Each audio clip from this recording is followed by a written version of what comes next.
সম্মানিত দর্শক বন্ধুরা, আসসালামু আলাইকুম। দূর দূরান্তে দেশ অথবা দেশের বাইরে থেকে এই মুহূর্তে যেখান থেকে আপনের সাথে সংযোগ হয়েছেন, আমি আপন আর যে আপন জীবনের গল্পের নতুন একটা এপিসোডে আপনাকে বরাবরের মতো স্বাগতম জানাচ্ছি। সম্মানিত দর্শক শ্রোতা, এই দুনিয়াতে আমরা সবাই ভালোবাসতে জানি, কিন্তু কাকে ভালোবাসা উচিত আর কাকে ভালোবাসা উচিত না সেটা আমরা সবাই জানি না। ডিয়ার ভিউয়ার্স, ফয়সালের জীবনের বাস্তব গল্প যদি আপনি শুরু থেকে শেষ পর্যন্ত শোনেন, আই প্রমিস টু ইউ, এই গল্প আপনাকে কোত্থেকে কোথায় নিয়ে যাবে আপনি স্বপ্নও চিন্তা করতে পারবেন না। এবং গল্পটা শেষটার দিকে হয়তো আপনি ফয়সালকে ঘৃণা করতে পারেন, তাকে গালি দিতে পারেন। ডিয়ার ভিউয়ার্স, সৃষ্টিকর্তা কিন্তু বলেছে যে বান্দা, তুমি যত বড়ই অপরাধ করো না কেন, আমার কাছে ক্ষমা চাও, আমি তোমাকে ক্ষমা করে দেব। তেমনি ফয়সাল আমার কাছে তার দোষটা স্বীকার করেছে, আমার কাছে এসে বলেছে যে ভাই আমি অপরাধ করেছি, অ্যান্ড অপরাধের শাস্তি আমি কত ভয়ঙ্করভাবে পেয়েছি এটা আপনি দুনিয়াবাসীকে জানিয়ে দেন, যার জন্য আমার এই লাইভ অনুষ্ঠানে বসা আপনাদেরকে শোনানোর জন্য, জানানোর জন্য। সো বরাবর মতো রিকোয়েস্ট থাকবে গল্পটা শুরু থেকে মনোযোগ দিয়ে শেষ পর্যন্ত শোনার জন্য। ধন্যবাদ সবাইকে। সম্মানিত দর্শক বন্ধুরা, আসসালামু আলাইকুম ওয়া রাহমাতুল্লাহি ওয়া বারাকাতুহু। আমার নাম হচ্ছে ফয়সাল হোসেন, আমার বাড়ি যশোরে। আমি প্রথমত আমার পরিবারের ব্যাপারে আপনাদেরকে বলে রাখি। আমার পরিবারে আমি আছি, আমার বাবা আছে আর আমার মা আছে। আমার বড় দুইটা বোন ছিল, কিন্তু তারা এখন জার্মানিতে আছে। তারা ওখানে বিয়ে করেছে, ওখানকার সিটিজেন। লাস্ট 6 বছর তারা বাংলাদেশে আসেনি। আমার বাবা একজন রেলওয়ের প্রাক্তন কর্মকর্তা। যশোরেই আমাদের একটা নিজস্ব বাড়ি আছে। ওই বাড়িতে আমি আমার বাবা মাকে নিয়ে খুব ভালোই আছি। আমি আমার গল্পটা আমার ভার্সিটির জীবন থেকে শুরু করি। আমি যখন ভার্সিটিতে পড়ি, আমাদের পাশের বাসা, মানে আমাদের খুব নিয়ার বাসা, আমাদের বাসা ঢোকার আগে হাতের ডান পাশে যে বাসাটা পড়ে সেটা হচ্ছে অমল দাসের বাড়ি। অমল দাস হচ্ছে আমার আব্বার সাথে রেলওয়ে চাকরি করতো। আসলে এই বাড়িটা আর অমলদার বাড়িটা, দুটো বাড়ি হচ্ছে রেলওয়ে থেকে আমার আব্বাকে আর অমল চাচাকে দেওয়া হয়েছে। যাই হোক, আমরা যেহেতু মুসলিম, উনি যেহেতু হিন্দু মানুষ, আমাদের বাড়ির সামনে থাকে। কিন্তু কেন জানি চাকরি করা থেকে শুরু করে, মানে চাকরি জীবন থেকে শুরু করে উনি সবসময় আব্বার সাথে একটা ঝগড়াঝাটি লেগে আছে। কোনোভাবেই আব্বা তাকে দেখতে পারে না, আর উনিও আব্বাকে দেখতে পারে না। আব্বার কথা উনি শুনতে পারে না, আর ওনার কথা আমার আব্বা কোনোভাবেই শুনতে পারে না। একজনের ছায়া আরেকজন দেখতে পারে না। আমি জানি না একই ডিপার্টমেন্টে চাকরি করে কেন দুজনের মধ্যে এত শত্রুতা। যাই হোক, আব্বা আমাকে সবসময় বলে, আমি যদি অমলদাকে কখনো রাস্তায় দেখি, আমি যদি জিজ্ঞেস করি যে কাকু কেমন আছেন, ভালো আছেন কিনা, আমার আব্বা বাসায় আসলে আমার সাথে প্রচণ্ড ঝগড়া করে। আমাকে বলে যে এই লোকটাকে রাস্তায় দেখলে কোনোদিন কথা বলবি না। আমি একদিন আমার বাবাকে জিজ্ঞেস করলাম যে বাবা, অমল দাসের সাথে তোমার এত কিসের শত্রুতা, আমাকে একটু বলো তো। আমার আব্বা বলে যে ও আমাকে চাকরি জীবন থেকে জ্বালিয়ে আসতেছে। আমি বললাম কিভাবে? বাবা বলে যে আমি যখন চাকরি করি তখন থেকে ও সবসময় আমার নামে বসের কাছে সবসময় ক্লিক করতো, আর ওর জন্য আমার চাকরিটা কয়েকবার প্রায় সাসপেন্ড হয়ে যাওয়ার পথে ছিল। তো যাই হোক, সব কিছু মিলে আমার আব্বার সাথে ওনার শত্রুটা দিনের পর দিন বাড়তেই থাকে। আমি অমলদার পরিবারের ব্যাপারে আপনাদেরকে একটু জানাই রাখি। অমলদার পরিবারে ওরা হচ্ছে হাজব্যান্ড ওয়াইফ, আর তাদের একটা মেয়ে আছে, খুব ছোট একটা মেয়ে। অমলদার আসলে বাচ্চা হয় না করে একেবারে শেষ বয়সে একটা বাচ্চা হয়েছে, যার নাম হচ্ছে লতা হচ্ছে ওদের মানে ওদের হচ্ছে পরিবারেই হচ্ছে ওদের সাথেই থাকে, একই পরিবারে থাকে। লতা ক্লাস 9-এ পড়ে একটা মেয়ে। তো যাই হোক, এভাবে যেতে যেতে লতা যখন ক্লাস 9-এ পড়ে, আমি যখন রাস্তা দিয়ে বের হই, লতা কিন্তু আমার সাথে অনেক ভালো একটা সম্পর্ক। যখনই আমাকে দেখে সালাম দিয়ে খুব সুন্দর করে কথা বলে। মানে মেয়েটা যখন সালাম দেয় আমার কাছে মনে হয় না যে সে হিন্দু ধর্মের কোনো মেয়ে। এত সুন্দর করে, এত সুশ্রী করে সালাম দেয়, মেয়েটার দিকে তাকালেই যে কোনো মানুষ তাকিয়ে থাকবে। একেবারে প্রতিমার মতো দেখতে তার চেহারা, অসম্ভব। ওর মুখটা যথেষ্ট বড় ছিল, ঠোঁটগুলো একটু মোটা, চোখগুলো একটু বড়, মুখমণ্ডলটা একেবারে গোলাকৃতি ছিল। মেয়েটার দিকে তাকালে যেন একেবারে দিবির মতো সুন্দরী ছিল এই মেয়েটা। যাই হোক, আমাকে যেখানেই দেখতো ভাইয়া করে সম্বোধন করতো। তো যাই হোক, এভাবে যেতে যেতে প্রায় আমি তখন হচ্ছে ভার্সিটির প্রায় ফাইনাল সেমিস্টারে পড়ি। তো তখন আমি কোনো একজন মারপথে, মানে কোনো একটা আমার একটা বন্ধুর মারপথে আমি শুনতে পাই যে মেয়েটা আমাকে খুব পছন্দ করে। আমি আমার বন্ধুকে জিজ্ঞেস করেছি, তুই কীভাবে বুঝলি যে মেয়েটা আমাকে পছন্দ করে?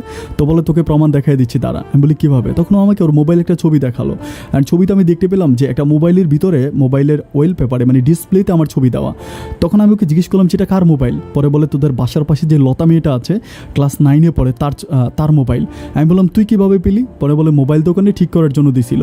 তো যখন আমি মোবাইল সার্ভিস দোকানে যখন গেলাম, যে দেখলাম মোবাইলের হচ্ছে টেবিলের উপর পড়ে আছে। তো হঠাৎ করে যখন ডিসপ্লে আলো আসলো, আমি দেখলাম যে তোর ছবিটা। আমি একটু কৌতূহলবশত মোবাইলটা হাতে নিলাম এবং ওই মিখারকে জিজ্ঞেস করলাম যে এই মোবাইলটা কার। তখন সে বলল যে এটা হচ্ছে অমল দাসের মেয়ে লতার মোবাইল। এটা শোনার পর আমার কাছে মনে হলো যে মেয়েটা তোকে অনেক পছন্দ করে আর তোকে অনেক ভালোবাসে। আমি বললাম মোবাইলের ডিসপ্লেতে আমার ছবি দিতেই পারে, তাই বলে সে আমাকে ভালোবাসে আর সে হচ্ছে হিন্দু, আমি হচ্ছে মুসলমান, এটা কীভাবে সম্ভব? ও আমাকে বলে সত্যি মেয়েটা তোকে অনেক বেশি ভালোবাসে।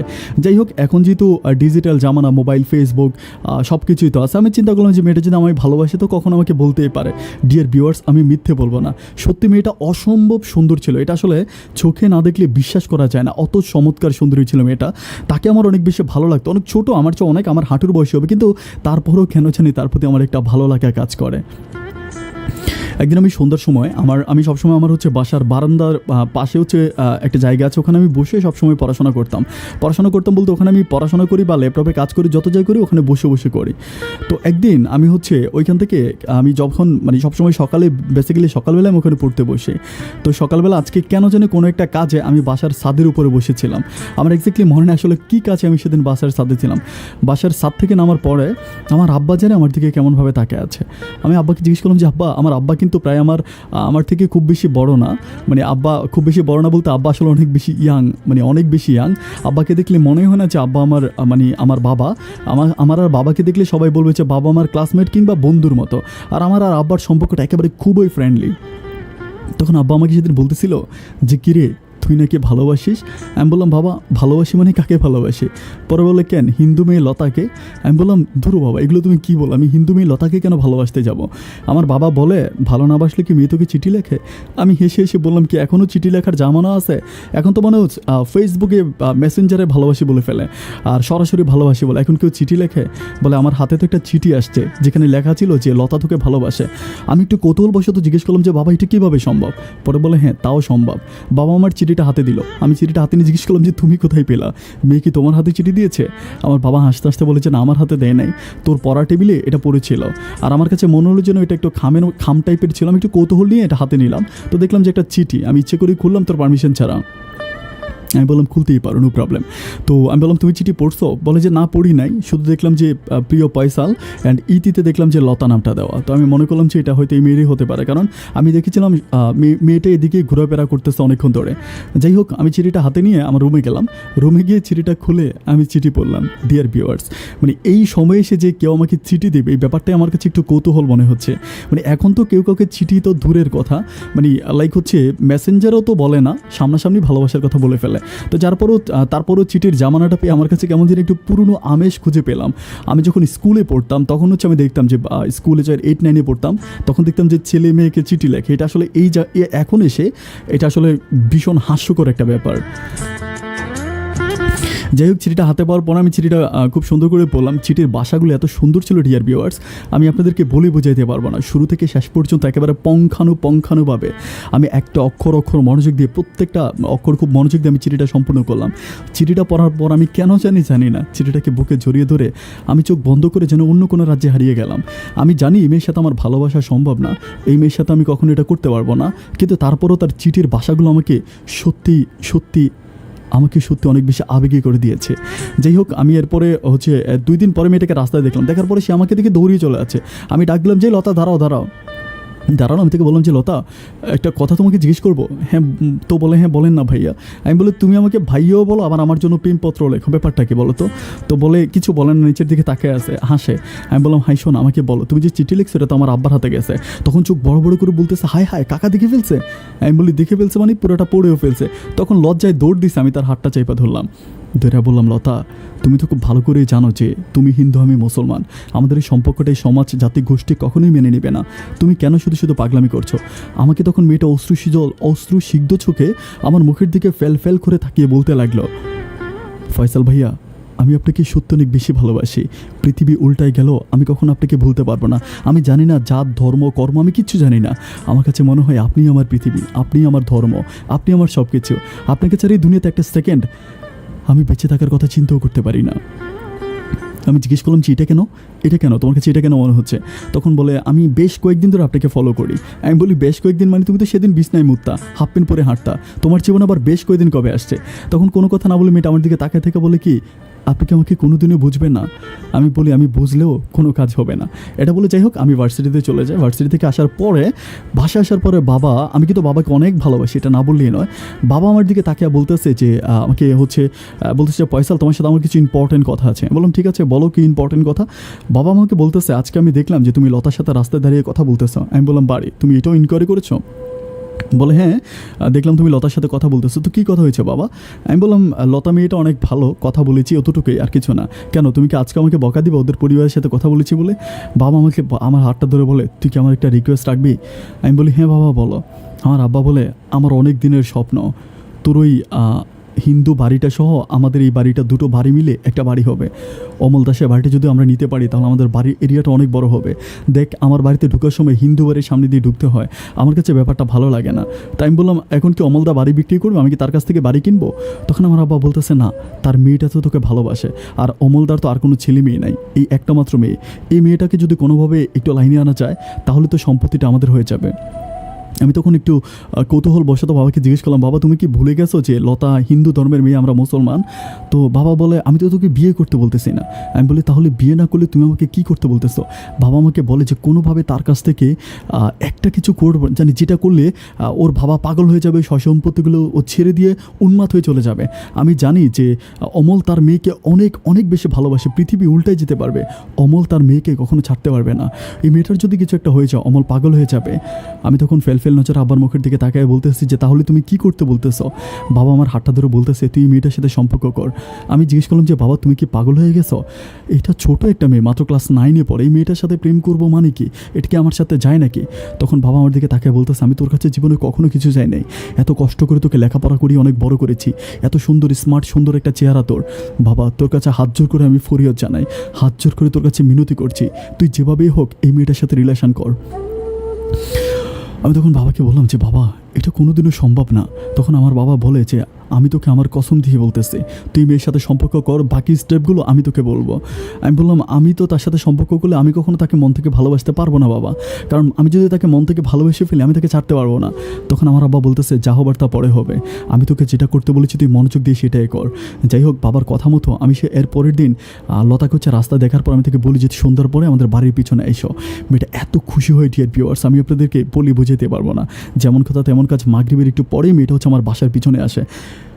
বাসার পিছনে আসার পর আমি তার দিকে তাকাইছিলাম, এত সুন্দর করে সেজেছে আমি আসলে বলে বোঝাইতে পারবো না।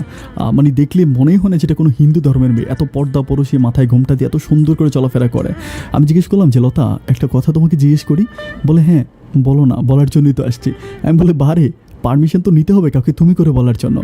পরে বলে যখন তুমি আমাকে তোমাদের বাসার পিছনে আসতে বলছো আমি তখনই তোমাকে আমি বুঝি যে তখনই আমি তোমাকে তুমি করে ডাকার পারমিশনটা পেয়ে গেছি। তাই আমি বললাম তাই নাকি? বলে হ্যাঁ। এমন আচ্ছা ঠিক আছে যাই হোক, তো তুমি কি করতে চাও আমাকে বলো তো? পরে বলে কিচ্ছু চাই না, তোমার সাথে বাকি জীবনটা কাটাতে চাই। আমি বললাম আমাকে পালিয়ে বিয়ে করবা? বলে হ্যাঁ, তুমি যদি বলো আমি তোমাকে পালিয়ে বিয়ে করবো। আমি বলি সত্যি তো? বলে হ্যাঁ। আমি বলি আমি যদি বলি যে তুমি মুসলমান হয়ে যাও তখন কি করবা? তখনও বলে যে হ্যাঁ তুমি যদি মুসলমান হয়ে যেতে চাও তাহলে আমি তাতেও রাজি আছি। আমি বললাম বাহ তাহলে তো বেশ ভালো, ঠিক আছে। এভাবে লতার সাথে আমার প্রেম ভালোবাসার সম্পর্কটা চলে যাচ্ছে। দিনের পর দিন রাতের পর রাত লতা আমাকে গভীরভাবে ভালোবাসে, আমিও তাকে ভালোবাসি। আমি তার সাথে ফোনে কথা বলি, তার সাথে মাঝে মাঝে ঘুরতে যাই, ওখানে সেখানে ঘুরতে যাই। অ্যান্ড লতা এত মিউচুয়াল একটা মেয়ে ছিল ডিয়ার ভিউয়ার্স, আমি আপনাদেরকে ভুলিয়ে বোঝাইতে পারবো না, এত ভালোবাসতো আমাকে।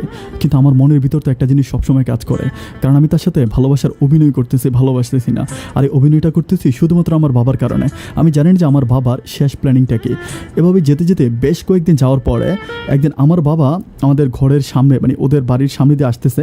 কিভাবে জানি ওর বাবা মানে হচ্ছে গমেশ দা কীভাবে ওর বাবা হচ্ছে কীভাবে জানি জেনে যায় যে ওনার মেয়ের সাথে আমার সম্পর্ক আছে। এটা জানার পরে আমার আব্বা যখন আসতেছে উনি আমার আব্বাকে একদিন ডাক দিল। আমার আব্বাকে যখন ডাক দিল আমার আব্বা দাঁড়ানোর পরে বলতেছে যে তোর ছেলে আমার মেয়ের সাথে এগুলো কী করে? তখন আমার আব্বা বলতেছে কী করে?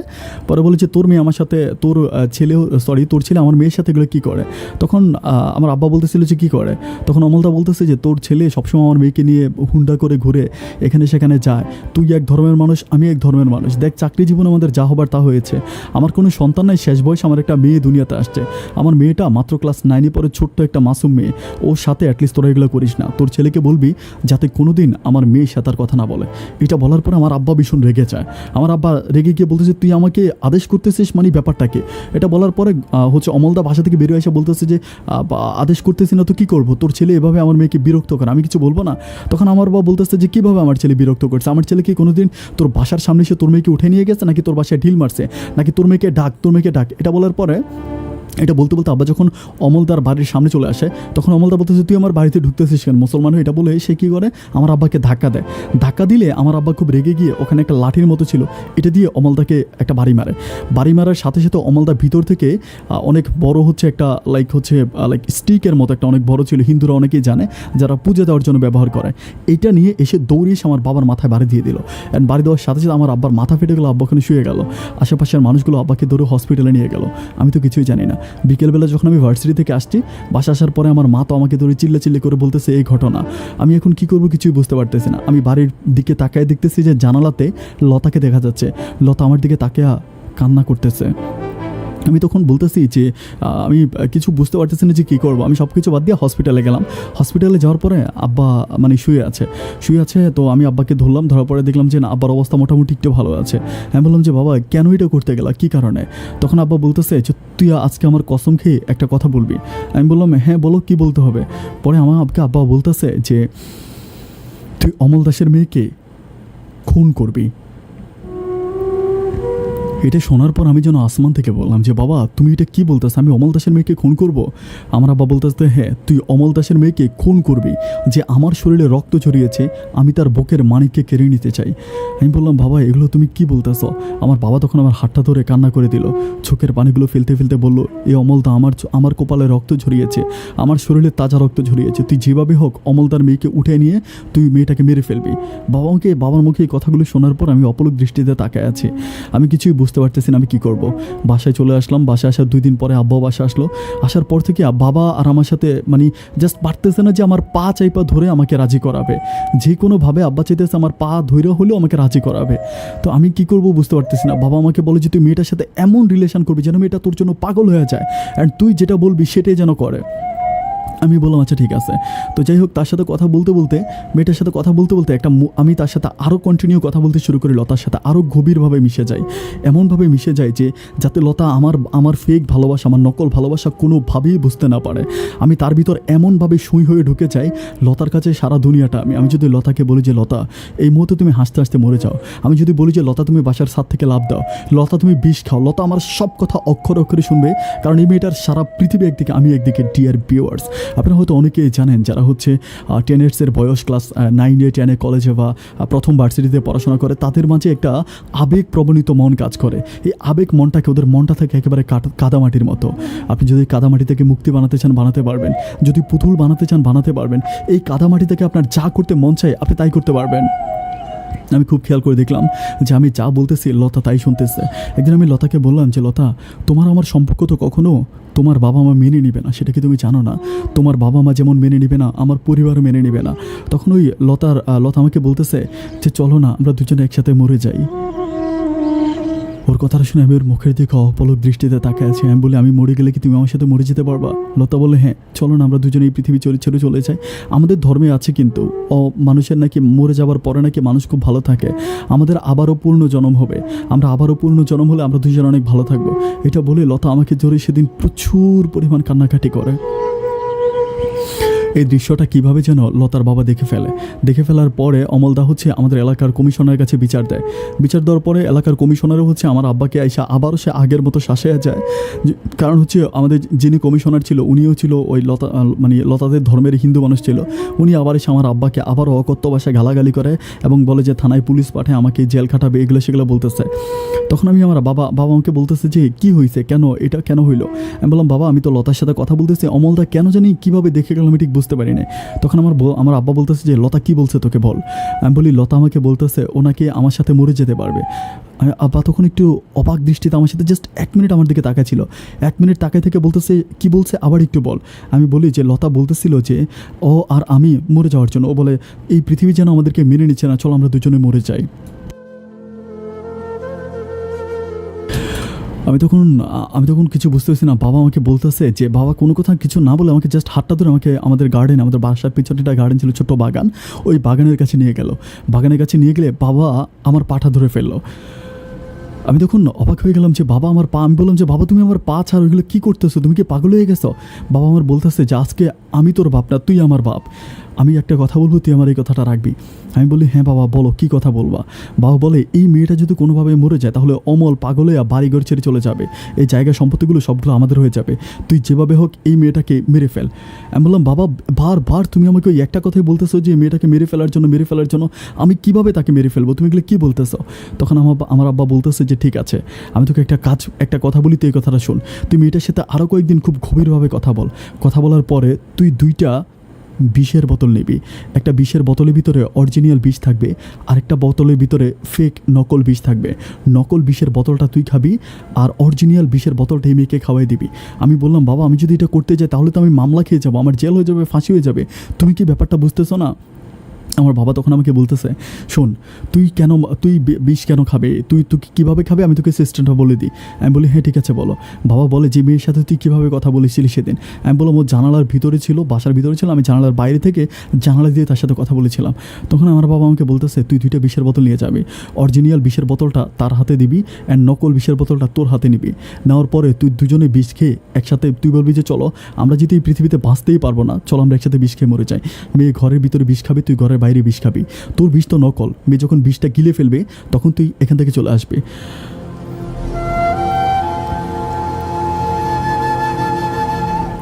আমার বাবার এই কথা শুনে আমি জাস্ট অবাক হয়ে গেলাম যে আমি যে বুঝি না ডিয়ার ভিউয়ার্স, এরকম না যে খুব ছোটো মানুষ, আমি ভার্সিটিতে পড়াশোনা করি, আমি আসলে অনেক কিছুই বুঝি, কিন্তু আমি আমার বাবাকে এত বেশি ভালোবাসি যে বাবার অন্যায়গুলো আমি মেনে নিতে বাধ্য হচ্ছে।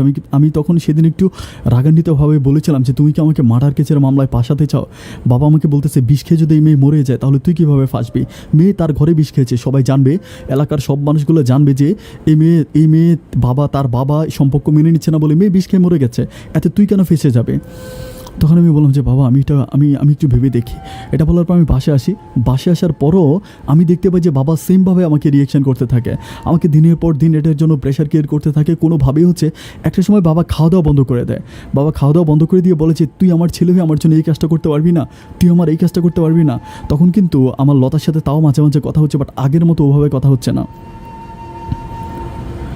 বাবা খাওয়া দাওয়া বন্ধ করে দেয়, প্রায় 3 দিনের মতো বাবা কিছুই খায় না। বাবা এতটা অসুস্থ হয়েছে আমি আপনাদেরকে বলে বোঝাতে পারবো না। তখন আমি চোখটা বন্ধ করে চিন্তা করলাম যে আমি যদি কোনো পাপ করে থাকি তো সেই পাপের ফল তো আমার বাবা পাবে। যাই হোক, আমি কোনো কিছু না বুঝে আমার বাবার কথায় সেদিন রাজি হয়ে গেলাম। আমি তখন চিন্তা করতেছিলাম যে আমি যে কাজটা করতে যাচ্ছি আমি জানি এটা অনেক বড় অপরাধ, আমি জানি এটা অনেক বড় অন্যায়, কিন্তু তারপরও বাবার মুখের দিকে তাকে আমি যখন রাজি হয়ে গেলাম, 2 দিন পরে লতার সাথে আমার রাস্তায় একদিন দেখা হলো সন্ধ্যার সময়। দেখার পরে লতা আমার দিকে তাকে ফেল করে কাঁদতেছে। আমি বললাম লতা আমার না এই পৃথিবীটাকে বিষের মতো লাগতেছে, চলো না আমরা এই দুনিয়া ছেড়ে চলে যাই। তখনও আমার দিকে তাকে বলতেছে ফয়সাল তুমি আমার সাথে যাবা এই দুনিয়া ছেড়ে? আমি বললাম হ্যাঁ যাবো। আমাকে বলে বিশ্বাস করো আমারও এই দুনিয়াতে ভালো লাগতেছে না, এই ধর্মের প্রাচীর আমার থাকতে ইচ্ছে করতেছে না, তুমি যদি আমাকে ভালোবাসো চলো না আমরা এই দুনিয়া ছেড়ে চলে যাই। ও আমার হাতটা ধরে সেদিন কান্না করে দেয় রাস্তার মাঝে। আমি তারে বললাম যে আজকে রাত 12টার দিকে আমি তোমার জানালার পাশে আসবো, তুমি জানালা খোলা রেখো। রাত 12টা বাজে, যেমন কথা তেমন কাজ, আমি তার জানালার পাশে গেলাম। যাওয়ার আগে বাবা আমাকে 2টো বিষের বোতল আমার হাতে দিয়ে দিল, অরিজিনাল বিষের বোতল এবং নকল বিষের বোতল 2টো আমাকে হাতে দিল। যেটা অরিজিনাল বিষ ওটার মধ্যে বিষ লেখা ছিল, আর যেটা বিষ না ওটার ভিতরে বিষ লেখা ছিল না। 2টো বিষের বোতল হাতে নিয়ে আমি ওর জানালার পাশে গেলাম। আমি ওর সাথে প্রায় 1 ঘন্টা ধরে কথা বললাম। ও আমাকে বারবার বলতেছে মরে যাওয়ার কথা, ও নিজের মুখ থেকে বারবার বলতেছে। আমি একবার বললে ও 2বার বলে। তখন আমি বললাম আমি জাস্ট ডিয়ার ভিউয়ার্স আপনাদেরকে বিশ্বাস করতে পারবো না, আমার কাছে মনে হচ্ছিল যেন তখন আমি আমার ভিতরে নাই, আমার মাঝে কী জানি কি হয়েছে আমি ঠিক বুঝতে পারতেছি না কেন আমি এগুলো করতেছি।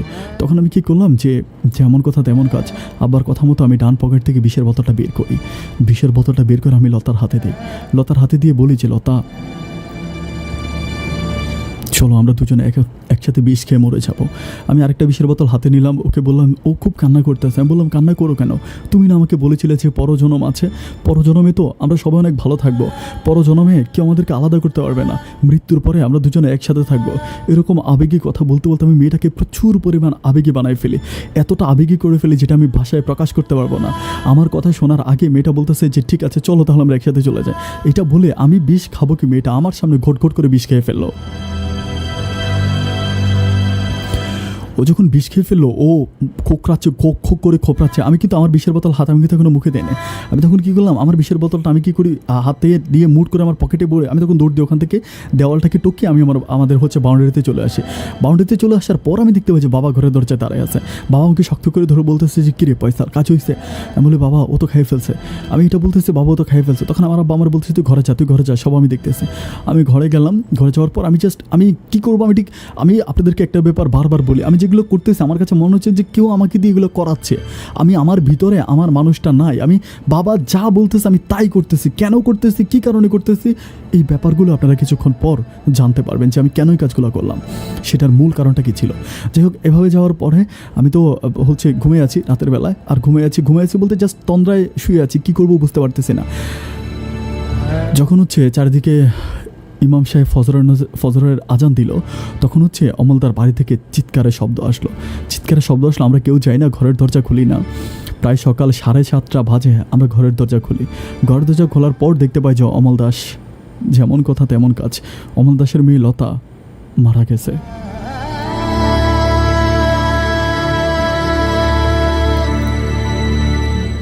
যাই হোক, ওরা মেয়েকে সৎকার করার জন্য প্রিপারেশন নিচ্ছে, প্রস্তুতি নিচ্ছে। ওকে হসপিটালে নিয়ে যখন পোস্টমর্টেম করা হয়, ওখান থেকে রিপোর্ট বেরো হয় যে মেয়ে বিষ খেয়ে মারা গেছে। তখন পুরো এলাকার মানুষ, বাবা যেভাবে চক্রান্ত সাজিয়েছে এভাবেই যে পুরো এলাকার মানুষ এটাই জেনেছে যে মেয়ে বিষ খেয়ে মারা গেছে। মেয়ে ছেলেকে ভালোবাসতো, ছেলে মুসলিম ছিল, পরিবার মেনে নেয় না বলে মেয়ে বিষ খেয়েছে, এটাই সবাই জেনে যায়। কিন্তু না, অমলদার বাবা পুলিশের কাছে গিয়ে কমপ্লেন করে যে আমি ওনার মেয়েকে মরার জন্য অনুপ্রেরিত করেছি, আমি ওকে ভালোবেসে ছোটো মেয়েকে ইমোশনালি ব্ল্যাকমেল করেছি। এটা যাওয়ার পরে অমলদা কী করে, থানা থেকে আমার নামে মামলা করে দেয়। মামলা করে দেওয়ার পরে তার 2-3 দিন পরে আমাদের বাড়িতে পুলিশ আসে। পুলিশ আসার পরে পুলিশ যখন আসে, পুলিশ এসে এটা নিয়ে অনেক বেশি রিসার্চ করতে থাকে। আমাকে ধরে থানায় নিয়ে যায়, বলে যে কমপ্লেন করা হয়েছে, আপনারা যা করবেন করবেন। আমাকে যেদিন থানায় নিয়ে যাও, ওই দিন রাতের বেলা আমি থানাতে থেকে শুনতে পাই যে আমার মা হার্ট অ্যাটাক করে মারা গেছে। আমার মায়ের সাথে অত ভালো সম্পর্ক ছিল না, আমার সম্পর্ক ছিল আমার বাবার সাথে, কিন্তু মাও আমাকে অনেক বেশি ভালোবাসত। আমি তখন জেলখানায় বসে হাউ করে কাঁদি আর বলি যে আমার এই অন্যায়ের শাস্তিটা হয়তো আমার মা পেয়ে গেছে। আমি যে পাপটা করেছি সেই পাপের প্রায়শ্চিত্ত হয়তো আমার মা হয়তো সেই পাপের প্রায়শ্চিত্ত করেছে। আমি যে অন্যায়টা করেছি সেই অন্যায়ের সাজা হয়তো আমার মা পেয়েছে। আমি সেদিন জেলখানায় থেকে মাউ করে কান্নাকাটি করে আল্লাহর কাছে হাত তুলে বলি, আল্লাহ আমি যে অন্যায় করেছি আমি আর জীবনে কখনোই এমন অন্যায় করবো না, আল্লাহ তুমি আমাকে মাফ করে দাও। আমি প্রচণ্ড কান্না করি। আমার মা যে কেমন জানি অন্যরকম একটা মানুষ এসে বসবাস করে। আমি বিগত দিনগুলোতে কী করেছি না করেছি আমি এগুলো কোনো কিছুই জানি না। সবশেষ আমার বাবা ভালো একটা উকিল ধরে আমার বাবা থানাতে যায়। প্রায় 14 দিন পরে আমি জেল থেকে বের হই। আমি কিন্তু এরই মাঝে আমার মাকে মাটি দেওয়ার জন্য আমাকে আনা হয়। আমার হাতে হ্যান্ডকাপ ছিল, আমি আমার মাকে মাটি দিছি। তো 14 দিন পরে আদালত থেকে রায় দেওয়া হয় যে আমি বেকসুর খালাস, আমার এখানে কোনো কারণ নাই। মেয়ে আমাকে ভালোবেসে নিজে মেয়ে বিষ খেয়ে মারা গেছে, এটার ভিতর আমার কোনো হাত নাই, যার জন্য আমি খালাস হয়ে যাই। খালাস হয়ে আসার পরে আমি বাসায় এসে একেবারে চুপচাপ হয়ে যাই। আমি আর আমার বাবার সাথে কথা বলি না, বাবার সাথে আমি কমপ্লিটলি আর কথা বলি না। একটা পর্যায়ে দেখা গেল কি যে আমার আব্বার আমি একটা ব্যাপার বলে রাখি, আমার আব্বার সাথে তার একটা ভালো বন্ধু ছিল। ভালো বন্ধু বলতে আমার আব্বা যে ট্রেন চালাইতো, আব্বা মাঝে মাঝে চিটংয়ে যাইতো। চিটংয়ের একটা বৈষ্ণব বলতে লাইক ঠাকুরের মতো, যারা খ্রিস্টান ধর্মের হয় আর কি, ওনারা খ্রিস্টান ধর্মের হয়ে থাকে। তো ওরকম একটা বৈষ্ণবের সাথে আমার আব্বার একটা ভালো ফ্রেন্ডলি সম্পর্ক ছিল। ওই বৈষ্ণব মাঝে মাঝে আমাদের বাসায় আসতো, খাইতো যাইতো। তো সেদিন ওই বৈষ্ণব আমাদের বাসায় আসার পরে আব্বাকে বলতেছে যে আপনার ছেলে ঠিক আছে? এটা বলার পরে আমার আব্বা বলতেছে হ্যাঁ ঠিক আছে। তো এটা বলার পরে উনি খাওয়া দাওয়া করলে উনি চলে গেল। তো রাতের বেলা আমি বাবাকে জিজ্ঞেস করলাম যে বাবা বৈষ্ণব এটা কেন জিজ্ঞেস করলো যে আমি ঠিক আছে কিনা, আমি কি কখনো অসুস্থ ছিলাম? বাবা বলতেছে তোর জন্য কিছু ওষুধ এনেছিলাম। তো আমি বললাম যে কিসের ওষুধ আনছিলাম? আব্বা বললে তোর একটা প্রবলেম হয়েছিল এই জন্য। আচ্ছা বাদ দে এটা বাবা এখানে স্কিপ করে বাবা চলে গেল। আমিও ব্যাপারটা নিয়ে আর কোনো কথা বলতেছি না। বাট দিন যত যাচ্ছে আমার মনের ভিতরে আমার কষ্টগুলো আমি বারবার চোখের সামনে লতাকে দেখতে পাচ্ছি। এর মাঝে লতার বাবা একেবারে পাগলের মতো হয়ে গেছে, যেহেতু আমাকে থানায় নিয়েও আমার কোনো বিচার করতে পারে নাই। ওরা একেবারে এমন হয়ে গেছে যেটা আমি আসলে বলে বুঝাইতে পারবো না। ওরা ওদের জায়গাটা বিক্রি করে নাই। ওই লতার নানার বাড়ি কিন্তু ছিল ইন্ডিয়াতে। ওরা কী করে ওর মা খুব প্রেশার দেয় যে আর থাকবে না বাংলাদেশে, প্রচুর পরিমাণ প্রেশার দেয়। তখন লতার বাবা বাড়ি ঘরে তালা মেরে ওর মাকে নিয়ে ইন্ডিয়াতে চলে যায়।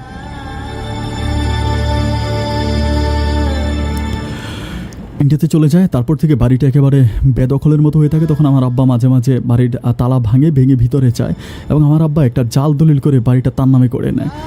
তো যাই হোক, এটার মধ্যে আবার থানাতে অনেক টাকা দেয়, থানাতেও প্রায় 8 লাখ টাকার মতো দেয়, এলাকার কমিশনকে টাকা দেয়, অনেক জায়গায় টাকা দিয়ে আব্বা এটা একটা জাল দলিল করে আবার নিজের নামে করে।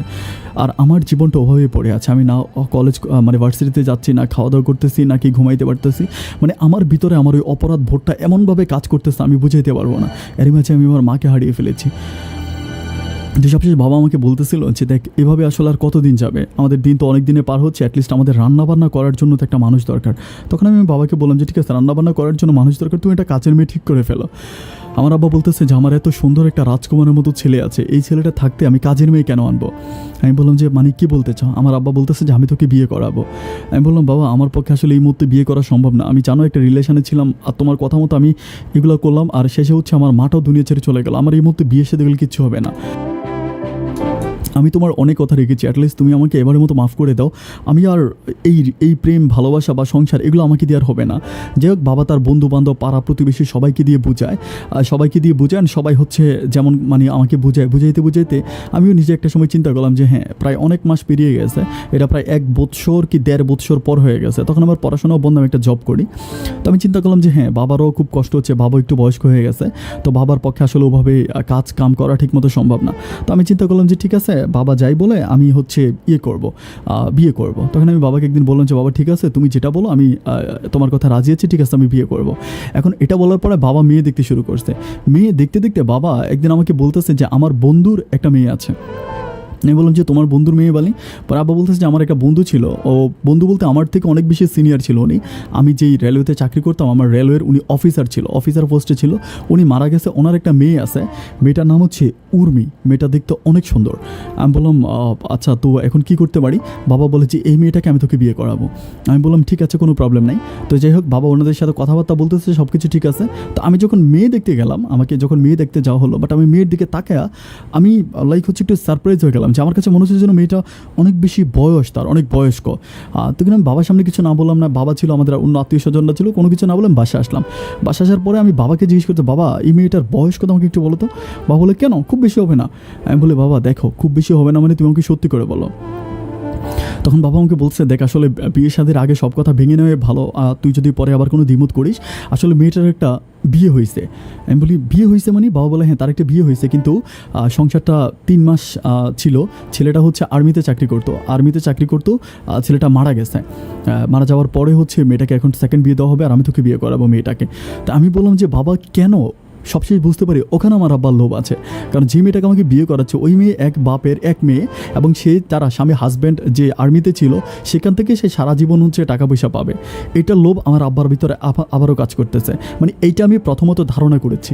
তো যাই হোক, এখন আমার লাইফে তো একটা বিয়ে করতে হবে, এখন তার আগে বিয়ে হয়েছে না হয়েছে, এরপর আমি যখন একটু দ্বিমত পোষণ করতেছি, তখন আমার আব্বা যেই কথাটা বলছে, আল্লাহ তুমি আমাকে মাফ করে দিও, আমার আব্বা বলতেছে যে আমাদের নবীও তো তার বয়সের একটু বেশি বয়স্ক মানুষকে বিয়ে করেছে। সো এইটা আসলে খুব ব্যাপার না, তুই আসলে আরও সোয়াব পাবি, নবী যেটা করছে এটা যদি তার উম্মতরা করে তাহলে তুই সোয়াব পাবে। কিন্তু আমি বাবার ওই মিথ্যে কথাগুলো ঠিকই বুঝি, যে বাবার অর্থ হচ্ছে, বাবার স্বার্থ হচ্ছে ওই সম্পত্তি পাবে, আর হচ্ছে এক বাপের এক মেয়ে, বাবা সব কিছু ভোগ করতে পারবে। যাই হোক, এভাবে যাওয়ার পরে আমি বললাম যে ঠিক আছে, তাহলে তুমি বিয়ে শাদির দিন ফিক্সড করো, আমার তো কিছু বলার নাই। তো ঠিক আছে, বাবা বিয়ে শাদির দিন ফিক্সড করলো, বিয়ে হচ্ছে পারিবারিকভাবে হচ্ছে সব কিছু। এরই মাঝে বাবা হচ্ছে অমলদার যে বাড়িটা ছিল, এই বাড়িটা বাবা মোটামুটি ওনার কবজা করে নিয়েছে, মানে দেওয়াল টাওয়াল ভেঙে পুরোটা জায়গা হচ্ছে আমাদের নামে, আমাদের এরিয়ার ভিতরে করে ফেলেছে, মানে আলাদা আর কোনো দেওয়াল নাই। এবং বাবা হচ্ছে সুন্দর করে পুরোটা মিলে একটা বাড়ির নামও লিখে দিছে। সবার কাছে বলে যে অমলদা বিক্রি করে গেছে, কিন্তু অমলদা ওখান থেকে যাওয়ার পরে উনি আর আসে নাই, এটা সত্য, উনি আর আসে নাই। তো যাই হোক, এভাবে বাবা যখন বিয়ে ঠিক করলো, আমার হচ্ছে পারিবারিকভাবে বিয়ে হলো।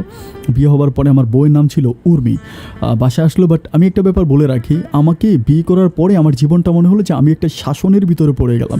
লাইক আমাকে যথাসময় ঘুম থেকে উঠতে হবে, খাবার খেতে হবে, অফিসে যেতে হবে, এটা করতে হবে, ওটা করতে হবে, মানে সবসময় উর্মি আমাকে একটা প্রেশারের ভিতরে রাখে, মানে অনেক বেশি প্রেশার ক্রিয়েট করে। আমি যেটাই বলি, যেটাই করি, সবসময় উর্মির প্রেশারের মাঝে আমি থাকি। যাই হোক, এভাবে যেতে যেতে অনেক দিন পর্যন্ত যাওয়ার পরে আমি একটা ব্যাপার, I am sorry to say, যে আমি একটা ব্যাপার খুব ভালো করে খেয়াল করে দেখি, আমার আব্বা, আমার উর্মি আমাকে যতটা টেক কেয়ার করে আমার বাবাকে তার চেয়ে অনেক বেশি টেক কেয়ার করে। মানে বাবার প্রতি সে অনেক বেশি যত্নশীল। মানে আমি খেয়েছি কিনা, আমি ঘুমিয়েছি কিনা, এগুলোর প্রতি তার অতটা কেয়ারিং নাই। বাট সে রাত 1টা পর্যন্ত, 12টা পর্যন্ত বাবার রুমে থাকে, বাবাকে টেক কেয়ার করে। রাত 2টা বাজে এসে মাঝে মাঝে আমার রুমে আসার পরে আমি বললাম যে তুমি এত রাতের বেলায় বাসায় আসছো মানে কি? পরে বলতেছে আমি বাবার পা টিপে দিছি। তাই আমি বললাম যে বাবার, তুমি রাত 12টা 1টা পর্যন্ত আব্বার পা টিপে দাও, এগুলো কেমন কথা? তো যাই হোক, এভাবেই সে সবসময় রাতের 12টা 1টা করে আমার রুমে আসতো। তো যাই হোক, আমি তার ব্যাপারগুলো খুব ইজিভাবে নিতাম, যেহেতু আমার বাবা হচ্ছে একটু বয়স হয়েছে, সে বাবার টেক কেয়ার করতেছে, বাবার সেবা করতেছে, বাবার পুত্রবধূ এই হিসাবে আমি সোয়াব পাবো। যাই হোক, এভাবে যেতে যেতে আমি হচ্ছে একদিন হচ্ছে আমি চিন্তা করলাম যে, মানে চিন্তা করলাম বলতে আমি সবাইকে নিয়ে ফ্যামিলি ট্যুরে যাব, মানে একটু ট্যুরে যাওয়ার প্ল্যানিং করতেছিলাম। তো বাবা বলতেছে যে ঠিক আছে, অনেক ভালো। তো আমরা পরিবারের সবাই মিলে কক্সবাজারে গেলাম। তো কক্সবাজারে আমরা সবাই ঘুরতেছি, আমি, বাবা আর হচ্ছে আমার ওয়াইফ, এখানে দ্বিতীয় কোনো পার্সন নাই। তো আমি একটা ব্যাপার খুব খেয়াল করে দেখি যে আমার আব্বা মানে আমার ওয়াইফের সাথে অনেক ভালো সম্পর্ক। মানে এটা কেমন সম্পর্ক ওটা আমি এক্স্যাক্টলি বুঝি না, কিন্তু আমি এটা দেখতে পাই যে অনেক গভীর সম্পর্ক। যাই হোক, এভাবে যেতে যেতে একদিন আমি আমার বাবাকে বললাম যে বাবা, আমি হচ্ছে বাইরে যাব, মানে আমাদের হচ্ছে ভর্তা দিয়ে ভাত খেতে ইচ্ছে করতেছে। তো আমাদের হোটেল থেকে অনেক দূরে হচ্ছে ভর্তার রেস্টুরেন্ট। আপনারা যারা কক্সবাজার থাকেন, কলাতলিতে আমরা ছিলাম, বাট কলাতলি থেকে অনেক দূরে, যেখানে বার্মিস মার্কেট আছে, মার্কেটের সামনে হচ্ছে একটা ভর্তার দোকান আছে, ওখানে ভর্তা বিক্রি করা হয়। তো কলাতলি থেকে ওখানে যেতে মোটামুটি একটু সময় লাগবে। তো আমি বললাম যে বাবা, আমার ওয়াইফকে আর হচ্ছে আমার বাবাকে হচ্ছে, আমার ওয়াইফ হচ্ছে এক রুমে থাকতো, আমার বাবা হচ্ছে পাশের রুমে থাকতো, মানে পাশাপাশি রুম আর কি, আমরা পাশাপাশি রুম নিয়েছি। আমার ওয়াইফ আর আমি এক রুমে থাকতাম, বাবা হচ্ছে আলাদা রুমে থাকতো। তো যাই হোক, এভাবে যেতে যেতে আমি গেলাম হচ্ছে ভর্তা আনার জন্য রেস্টুরেন্টে। আমি যখন ভর্তা আনার জন্য রেস্টুরেন্টে গেলাম, আমি যখন রিক্সায় উঠলাম, রিক্সায় ওঠার পরে হঠাৎ করে আমি পকেটে হাত দিয়ে দেখতেছি যে আমার পকেটে টাকা নাই, মানে আমি টাকা আনতে ভুলে গেছি।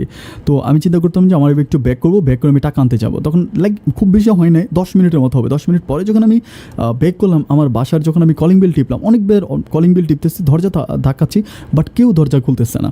মানে আমি একটু সারপ্রাইজ হয়ে গেলাম, দরজা কেন খুলতেছে না। অনেক ধাক্কানোর পরে আমি আমার ওয়াইফকে কল দিই বাইরে থেকে। কল দেওয়ার পরে আমি হচ্ছে ও 2-3টা কল দেওয়ার পরে রিসিভ করে না। তখন আমি বাবার রুমে যাই। বাবার রুমে যাওয়ার পরে বাবার রুমটা খোলা ছিল। আমি যখন এইভাবে মানে লকটা এইভাবে আনলক করি, তখন আমি সাথে ভিতরে ঢুকে যাই। দরজাটা খোলা দেখার পরে আমি ভিতরে ঢুকেছি, আব্বা নাই রুমে। তো আব্বা রুমে নাই, আব্বা রুমে কোথায় গেল? তখন আমি খুব খেয়াল করে দেখতে পাই যে আমার রুমের সামনে আব্বার জুতা। যখন আমার রুমের সামনে আব্বার জুতা, তখন আমি কোনোভাবেই বুঝতে পারতেছি না যে ব্যাপারটা কী হচ্ছে, আমার রুমের সামনে কেন আব্বার জুতা। আমি বারবার যখন নক করতেছি, একটা পর্যায়ে আমার ওয়াইফ এসে দরজা খোলে। দরজা খোলার পরে আমি ভিতরে আসি। ভিতরে আসার পরে আমি বলি না যে আব্বার জুতা এখানে বা কিছু একটা, আমি আমার ওয়াইফকে বলি যে তুমি দরজা খুলতে লেট করছো কেন? পরে বলে আমি একটু ঘুমিয়েছিলাম, এটা বলতেছে, কিন্তু তার চোখে মুখে কোনো ঘুমের স্পর্শ নাই। আর এই সময় তো বাবা রুমে আছে, মানে এটা তো আমি কনফার্ম, বিকজ বাবার জুতা আমার রুমের সামনে। তো আমি চিন্তা করতেছি যে বাবা কোথায়। আমি কোনো কিছু না বল, তাকে এটা জিজ্ঞেস করতেছে না যে বাবা কোথায়। আমি বলতেছি আমি মানিব্যাগটা নিতে ভুলে গেছি, মানিব্যাগ নিতে আসছে। দৌড়ে গিয়ে আমাকে মানিব্যাগটা দিল। মানিব্যাগটা দেওয়ার পরে, মানিব্যাগটা দিল পরে আমি কী করলাম, ইচ্ছে করে, কারণ আমার রুমটা অনেক ফাঁকা ছিল, এখানে কোনো মানে সোফা ছাড়া আর একটা খাট ছাড়া কিছুই নেই, ওখানে লুকানোর কোনো ব্যবস্থা নাই। যার জন্য আমি চিন্তা করলাম যে বাথরুমে সামথিং রং। আমি বললাম যে পাটা ধুয়ে আসে বলে আমি যখন বাথরুমের দরজাটা খুললাম, আমি দেখলাম যে আমার বাবা বাথরুমের ভিতরে।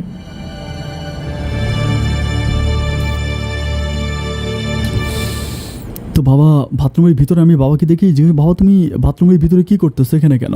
বাবা আমাকে বলতেছে আমার এখানে শেয়ারটা নষ্ট। আমি বললাম শেয়ার নষ্ট মানে? তখন আমি মোটামুটি একটু খুব ক্লিয়ার বুঝে যাই শেয়ার নষ্ট মানে। তখন আমি বাবার রুমে যাই। বাবার রুমে যাওয়ার পর আমি শেয়ার অন করি, বাথরুমে দেখি যে না, শেয়ার ঠিক আছে। আমি বললাম যে তুমি বললে এটা নষ্ট, কই সবই তো ঠিক আছে, তুমি এখানে কেন আসছো? আমি বাইরে গেলাম একটা জিনিস আনার জন্য, তুমি এখানে। ওমা, এই কথা বলে একটু যখন রাগান্বিত ভাষার কথা, বাবা আমাকে ধরে 2 চর মেরে দিল। চর মেরে দিয়ে আমাকে বলতেছে বেয়াদব, মানে এমনভাবে আমার সাথে কথা বলতেছে যেন উনি দুধে দেওয়া তুলসী পাতা। যাই হোক, আমি বের হয়ে আমি গিয়ে হচ্ছে ভর্তা দিয়ে ভাত আনলাম। ভাত আনার পরে ওরা খাচ্ছে, আমি খাচ্ছি না। বাবা খুব রিকোয়েস্ট করতেছে তুই খা। আমি বলতেছি আমি খাবো না। আমাকে যতই রিকোয়েস্ট করতেছে আমি খাচ্ছি না। আমি শুধু চিন্তা করতেছি যে আমার সাথে এগুলো কী হচ্ছে এবং কেন হচ্ছে।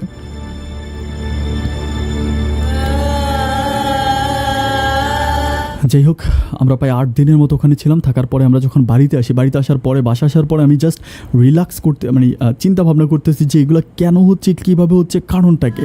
তখন আমার আম্মার হচ্ছে একটা ছোট বোন ছিল, নাম ছিল স্বপ্না খালাম্মা। তো স্বপ্না খালাম্মার বাড়িতে আমি একদিন গেলাম। স্বপ্না খালাম্মার বাড়িতে যাওয়ার পরে আমি একদিন স্বপ্না খালাম্মাকে জিজ্ঞেস করতে, কারণ স্বপ্না খালাম্মা আমার আব্বার সাথে খুব ভালো ক্লোজ সম্পর্ক ছিল, মানে একেবারে আমার আম্মার, মানে উনি আমার আম্মার সাথে একেবারে মানে রক্তারক্তি সম্পর্ক ছিল। তো স্বপ্না খালাম্মাকে আমি জিজ্ঞেস করলাম যে খালাম্মা, একটা ব্যাপার আমি তোমাকে জিজ্ঞেস করবো, তুমি আমাকে কিছু মনে করবে না তো? পরে বলতেছে হ্যাঁ বল না। আমি বললাম আমি যে মেয়েটাকে বিয়ে করছি উর্মির সাথে আমার আব্বার কোনো কিছু আসিল কিনা আগে, বা তুমি কিছু জানতা কিনা? তখন উনি আমার মুখের দিকে তাকায় কোনো কথা বলে না, বলে যে তুই কি কিছু দেখছিস? আমি বললাম না, আমি তো কিছু দেখি নাই। কেন, কী হয়েছে আমাকে বলো না। তখন বলতেছে না না বাবা, তুই কি কিছু দেখছিস কিনা বল। আমি বললাম না, কিছু দেখি নাই। তখন উনি আমাকে বলছে বাবা দেখ, যা হবার তা তো হয়েই গেছে, এখন তো তুই বিয়ে শাদী করে ফেলছিস, এগুলো নিয়ে কথাবার্তা বলিস না। উনি আমাকে ব্যাপারটা স্কিপ করে। তখন আমার সন্দেহর মাত্রাটা আরও বেড়ে যায়। উনি আমার কাছে কোনো কিছুই শেষ পর্যন্ত বলে না।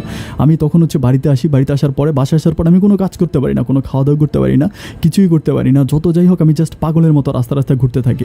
একটা পর্যায়ে আমি মানে এতদিন যদিও এটা গোপনে ছিল, বাট এখন সরাসরি দেখি যে আমার ওয়াইফ আমার বাবাকে গোসল করাই দেয়, বাবাকে খাওয়াই দেয়। মানে আমাকে সে কী যত্ন করবে, আমার আব্বার প্রতি তার দিনটা 24 ঘন্টা আমার আব্বার পিছনে। বাথরুমে ঢুকে দরজা লাগিয়ে যখন সে আমার আব্বাকে গোসল করালো, এটা দেখার পরে বাথরুম থেকে বেরোয়ার পরে আমি কী করলাম, জুতা নিয়ে আমি তাকে ইচ্ছা মতো আমার আব্বার সামনে পিটাইলাম যে তুই আমার বাবাকে বাথরুমে ঢুকে দরজা লাগিয়ে গোসল করাইতেছিস। মানে যখন পিটাইলাম তখন আব্বা কী করলো, আমাকে ধাক্কা দিয়ে ঘর থেকে বের করে দিল। বলতে যে তুই আর কোনো দিনে ঘরে ঢুকবি না, আজকের পর থেকে তোর সাথে আমার ভাব ছেলে কোনো সম্পর্ক নাই। আমি তখন বললাম যে তোমার মতো নোংরা বাপের সাথেও আমার কোনো সম্পর্ক নাই, আমি থানায় যাব, তোমার সব কুকুরদের কথা বলবো। আমার বাবা তখন আমাকে বলতেছে বিষ তো তুই ওর হাতে তুলে দিছিস, আমি তুলে দিই নাই, ফাঁসলে তুই আগে ফাঁসবি, এরপরে আমি।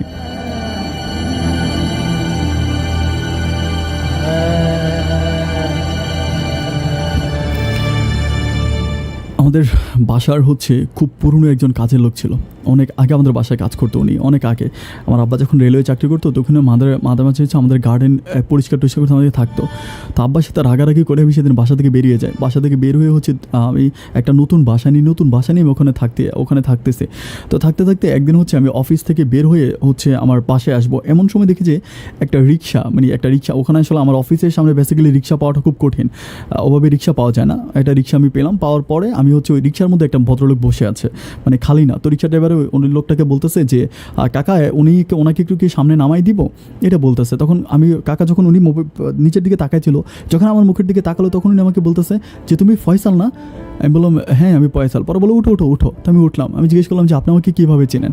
পরে বলো আমি তো তোমাদের বাসায় কাজ করতাম, কেন তুমি আমার কথা ভুলে গেছো? তো আমি বলি যে হ্যাঁ আপনাকে চিনছি। চিনার পরে তো বলতেছে যে তোমার সৎ আব্বা কেমন আছে? আমি তখন একটু সারপ্রাইজ হয়ে জিজ্ঞেস করলাম সৎবাপ মানে এগুলো আপনি আমাকে কী বলতেছেন? আমি তো কিছুই বুঝতেছি না। পরে উনি আমাকে বলতেছে কেন, তুমি কিছু জানো না? আমি বললাম না আমি তো কিছু জানি না, এগুলোর মানে কি আপনি আমাকে বুঝিয়ে বলেন। তো উনি বলতেছে যে কেন আসলেই জানো না? আমি বলি না আমি কীভাবে জানবো, আপনি তো আমাকে কখনো এইসব ব্যাপারে কিছু বলেন নাই। তখন উনি বলে আচ্ছা ঠিক আছে না, আমি এমনি দুষ্টামি করছি। তখন আমি বলি যে না আপনি অবশ্যই আপনি কিছু জানেন, কী জানেন আপনি আমাকে বলেন। আমি যতই রিকোয়েস্ট করতেছি না, উনি আমার কোনো কথাই বলে না, কিছু বলে না। তখন আমি জোর করে ওনাকে রেস্টুরেন্টের ভিতরে নিয়ে গেলাম। আমার টার্গেট রেস্টুরেন্টের ভিতরে নিলে উনি অ্যাটলিস্ট সত্যটা বলবে। রেস্টুরেন্টের ভিতরে যাওয়ার পরে আমি ওনাকে জিজ্ঞেস করলাম যে কাকা আপনি আমাকে সত্যি করে বলেন তো কী হয়েছে? তখন আমাকে উনি বলতেছে যে আমি নাকি আমার আব্বার ছেলে না। আমি বললাম যে আমি আমার আব্বার ছেলে না, মানে আপনি আমাকে একটু ব্যাপারটা খুলে বলেন। পরে বলতেছে যে তোমার মা তোমার জন্ম হবার পরে তোমার বাপকে বিয়ে করছে, যিনি আমার এখন বাপ আছে আমার বাপকে বিয়ে করছে, এবং আমার মার আমি আরেক ঘরের সন্তান। তখন আমি জিজ্ঞেস করলাম যে আপনি আমাকে যে বললেন মানে সৎমা ব্যাপারটা কি, তাহলে তো আমি আমার মায়ের সন্তান। পরে বলতেছে না তুমি তোমার মায়েরও সন্তান না। আমি বললাম তাহলে আমি কার সন্তান? পরে বলতেছে যে তোমার মা তো আমার আম্মা একজন ডিফেন্সে চাকরি করে একটা লোক, আর্মিতে চাকরি করে একটা লোককে বিয়ে করেছিল, ওনার আগের সংসারের বউ ছিল, ওই বউয়ের সন্তান আমি। তো আমি আমার মাকে আমি অনেক ভালোবাসতাম, আমার যে মা ছিল তাকে আমি প্রচুর ভালোবাসতাম।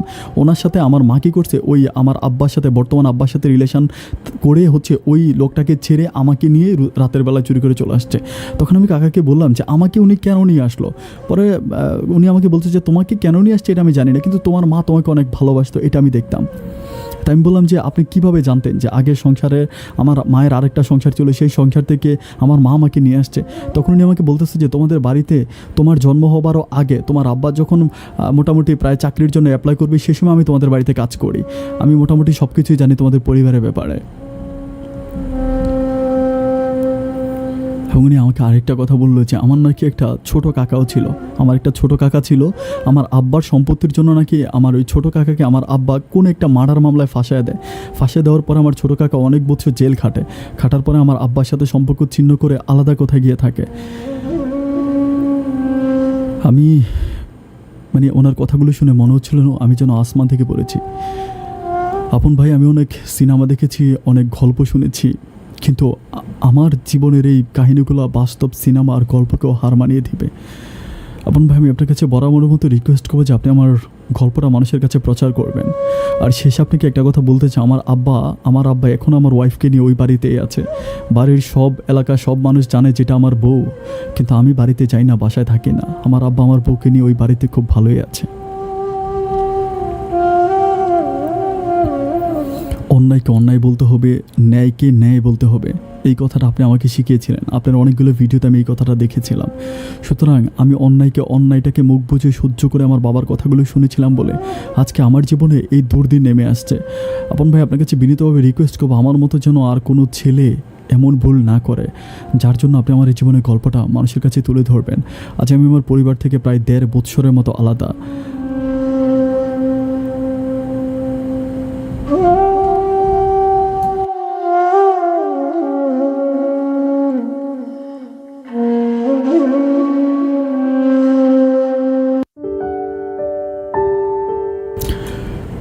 সবাইকে প্রথমত অনেক ধন্যবাদ গল্পটা শুরু থেকে শেষ পর্যন্ত শোনার জন্য। ওনার সাথে আমার কিছু মেসেজ হয়েছে, আমি মেসেজগুলো আপনাদেরকে বলি। আমি ওনাকে শেষে জিজ্ঞেস করেছিলাম যে আপনার বাবা নামে তো আপনি মামলা করতে পারতেন, বা আপনার নামে আপনার বাবার নামে জিডি করতে পারবেন, এগুলো মেসেজ ওনার সাথে আমার কথা হয়েছে। বাট উনি বলেছে যে ওনার বাবা আসলে অনেক প্রভাবশালী ওই এলাকার, যে এলাকাতে ওরা থাকে সেই এলাকায় মোটামুটি এই মুহূর্তে উনি অনেক প্রভাবশালী। আর মানে ওনার মানে ফয়সাল সাহেবের আমার কোনো ওরকম জায়গায় সম্পত্তি কোনো কিছুই নাই, যা কিছু আছে সবই আমার বাবার। আর আমি আইনিভাবে আমার বাবার উপরে কোনো পদক্ষেপ নিতে পারবো না।